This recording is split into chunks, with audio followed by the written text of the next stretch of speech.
Bom, pessoal, e aí na aula 2 a gente vai trabalhar um pouquinho sobre variáveis e tipos de dados. Vamos tentar entender como que eu faço para salvar uma informação dentro do Python, que tipo de informação eu posso salvar, e isso voltado apenas para nesse primeiro nicho que a gente tem, que a gente vai chamar de variável. A gente vai ter outros tipos de dados a serem armazenados, como listas, tuplas e dicionários, mas eu acho que nesse momento, né, para ficar só nas variáveis, a gente já tem aí um tempo considerável que dá para analisar tudo isso.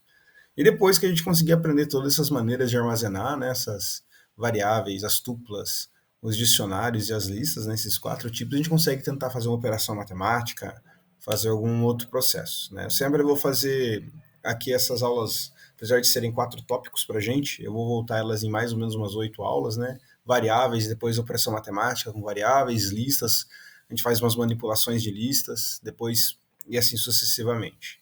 Então, bora lá, vamos estudar um pouquinho.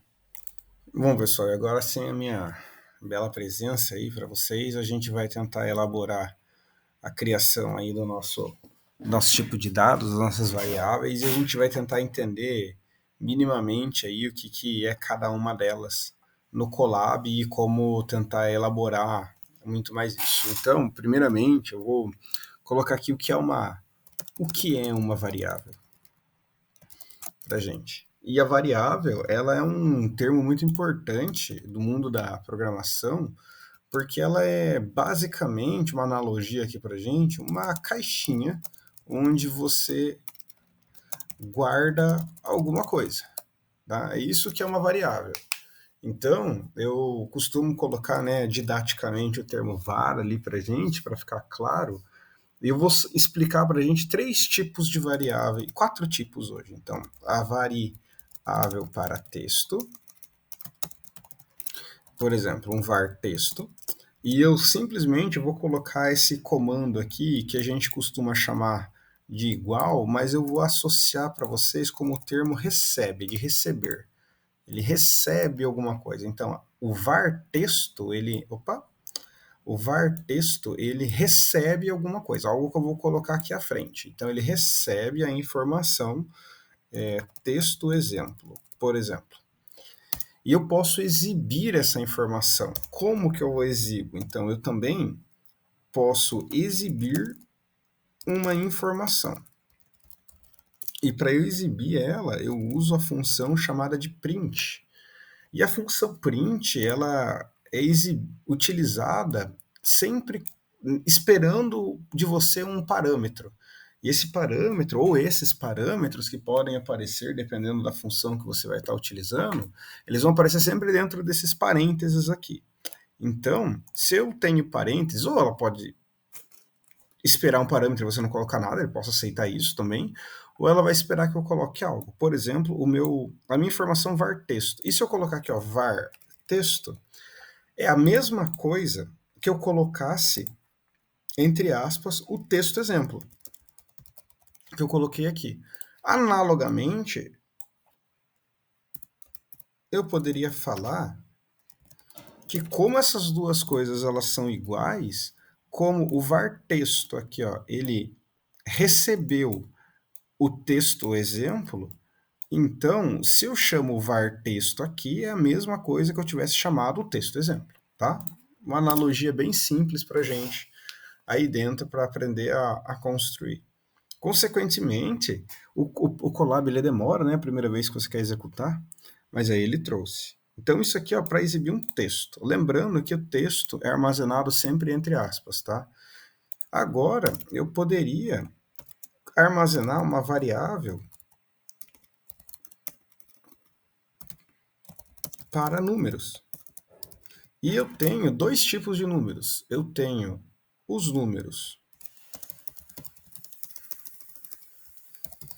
inteiros e eu tenho números decimais. Para um número inteiro,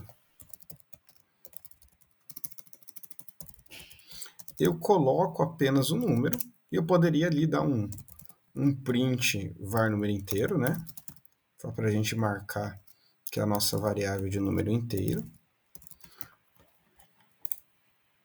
E também teria para nossas variáveis para números decimais. E o número decimal, ele é aquele número com vírgula. Então, se eu fosse colocar um número com vírgula, para a gente seria a vírgula, né? Como a gente usa padrão americano, é com ponto que eu salvo. E se eu fosse exibir da mesma maneira, var decimal. E quando eu executo, ó, ele traz para mim as informações de uma maneira bem simples, bem tranquila ali dentro. E eu também tenho, um tipo de variável que a gente chama de variável booleana, que é para armazenar valores de verdadeiro ou falso. E a variável booleana, eu tenho dois tipos de resposta que ela aceita. Ou é uma que a gente chama de true, vou chamar de bool1 aqui, ó. Vou dar um print bool1. E ó, quando eu executo, ele traz o true, e eu poderia também ter um bool2 e colocar como false, print bool2, e ele traria false. Ah, mas é meio que óbvio, né? O senhor colocou true e false, ele vai exibir true e false. Vou colocar query aqui, ó, e tentar exibir, ele vai me dar um erro. E aqui é legal que ele fala o que é o tipo de erro que ele está dando aqui para gente. Primeira coisa, ele falou que deu errado porque QWERTY não foi definido. Ele não sabe se isso é uma variável, se isso é um texto, o que é isso, tá? E quando eu coloco o true e o false, ele até fica aqui, ó, para gente de azulzinho, numa cor um pouquinho diferente para ficar mais interessante. Mas na dúvida, você pode sempre, quando você quiser exibir alguma coisa, eu vou até colocar no mais código, o Colab, ele tem a vantagem de eu poder clicar na opção lateral aqui, ó, das variáveis e ver o que é cada tipo de variável. Mas se você está numa IDE, tipo um PyCharm, um VS Code, e você quer saber, você pode dar um print, e antes de você chamar a sua variável aqui, você pode chamar uma outra função, que é uma função chamada de type. Então, se eu chamo print, dentro do print eu chamei o type, e dentro do type eu coloco uma variável, por exemplo, var texto, que era a que a gente utilizou, ele fala aqui, ó, classe str, ou seja, uma classe de string. E eu posso fazer isso para todas. Você vai ver que ele é bem legal a resposta, porque para todos ele vai mudar. Então, ó, um para o inteiro, float, booleano. Então, aqui, ó, var num inteiro, var decimal e var bool1. Apenas o bool1, né? Pode... Ah, tá bom, vamos colocar o bool2 aqui, ó. Aqui é o seu só de bool1, né? Vamos lá. E o bool2 aqui pra gente. Quando eu executar, ele vai entender para mim, ó, que a primeira classe lá, o var texto, ele é necessariamente o que? Uma string. O outro valor, que era o número inteiro, ele transformou isso para a gente num texto chamado de int. E o int é a informação que eu tenho para recorrer a algo que é inteiro. O float, que é o nosso número flutuante, a gente vai utilizar para os números decimais. O bool, que é o de booleano, para nossas instruções de verdadeiro ou falso, que a gente vai poder trabalhar ali com o nosso usuário, né? Então aqui a gente já tem as nossas informações bem armazenadinhas, bem interessantes ali para a gente poder trabalhar com o usuário. E a gente pode tentar fazer um exemplo, tentar fazer o mesmo procedimento que a gente utilizou na última aula, que era de perguntar para o usuário. Então, se eu quero que o usuário informe esses valores, eu posso esses valores. Vou colocar só até aqui, né? Aí eu posso utilizar o procedimento lá do input. Aí, por exemplo, quero perguntar lá se o usuário ele tem um pet. Então, vou colocar var nome pet igual a input. Ah, vou colocar lá informe o nome do seu pet.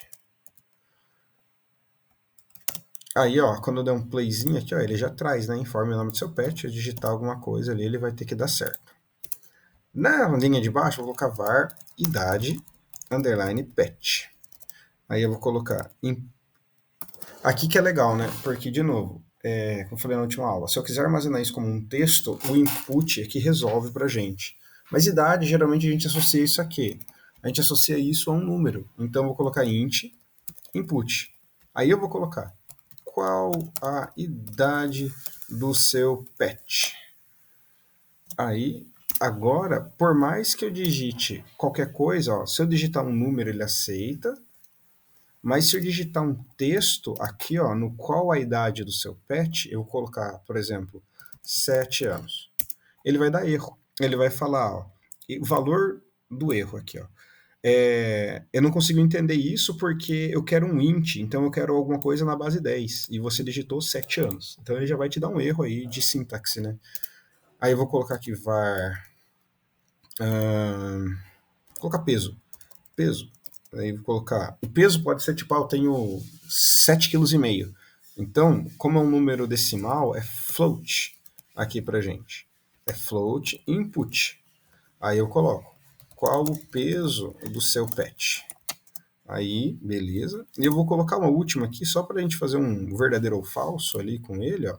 Forme o nome do seu pet. Então eu vou fazer com o meu pet, é o Bingo, meu gatinho. Vai estar no card aí da, do vídeo. Qual a idade? O Bingo tem 5 anos. E ele pesa, eu acho que ele deve pesar uns 5,5 kg. Então, 5,5. Boa. Aí eu vou colocar aqui só para a gente treinar um verdadeiro ou falso, var brincar. E aí eu vou colocar assim, ó, var brincar. Eu vou colocar um input e eu vou colocar apenas em formato de texto você já brincou com o seu pet hoje? E aqui, ó, eu vou falar pra gente um sim ou não. Só que eu vou dar um igual igual, e esse igual igual ele é muito importante pra gente, porque o igual igual, ele responde pra gente ao operador igual. Como assim, professor? Como assim que corresponde ao operador igual? Quando a gente trabalhou anteriormente, eu até tinha falado para vocês que se eu colocasse um igual, eu estava falando que era recebe. E quando eu colocasse igual igual, isso quer dizer igual para a gente na linguagem de programação, tá? Então, só para a gente poder diferenciar. Então, eu vou colocar que ele é igual assim, aqui é um S aí para a gente poder ver o que está acontecendo. Se eu executar o nome do seu pet, Bingo, tem 5 anos, 5,5 kg. Se eu colocar S, aí beleza, que ele vai interpretar como um sim para mim. Mas olha o que eu posso fazer. Se eu colocar Bingo, 5 anos, 5,5, e eu colocar um N, ele não fala nada, mas se eu olhar nas variáveis, ele vai trazer essa resposta aqui para mim como, vamos ver o que ele traz, false. Consegue ver aqui, ó? Ele falou que o valor é falso. Por que esse valor é falso? Porque ele não é igual assim. Interessante, né? Então, se eu executar aqui, colocar de novo bingo, 5 anos, 5,5, e eu vou colocar agora S, né? Aí ele mudou, ele atualizou, ficou verdinho, e agora se tornou true. Então, a nossa variável de verdadeiro ou falso reconhece no nosso sistema quando é um sim, no caso S, né? Poderia ter deixado sim, poderia ter deixado outro texto, ou outra coisa. Só para a questão da nossa visualização aqui, né? Eu acho que está no computador, é até melhor você ver assim. E aqui eu poderia exibir todos esses textos, né? Eu poderia dar um print aqui, por exemplo, colocar como quero unir texto com informação de variável, chamar o nosso fformat, e vou colocar, por exemplo, o pet chamado aí entre colchete var nome pet. Var nome pet. Tem, me chama lá de novo, var nome idade. Tem tantos anos e aí tantos anos. Poderia continuar aqui, né? Opa, var idade pet aqui, desculpa. Var idade, inclusive os meus pets estão latindo lá. Var idade pet. Tantos anos. Aí eu conseguiria exibir aqui, né? Bingo. 5 anos, 5,5. E eu vou colocar um 5. Então ele já consegue trazer e brincar com essas informações aí pra gente de uma maneira mais interessante. Bom, pessoal, acho que eu vou terminar por aqui essa aula. Era só para chegar a conseguir explicar para vocês os tipos de variáveis, soltar um desafiozinho aí para vocês. Tenta exibir essas informações completas, né? Eu exibi duas, tenta exibir as 4 informações. Acho que fica legal a nossa brincadeira e um início legal aí, um pontapé inicial interessante aí para a aula. Beleza, pessoal? Obrigadão.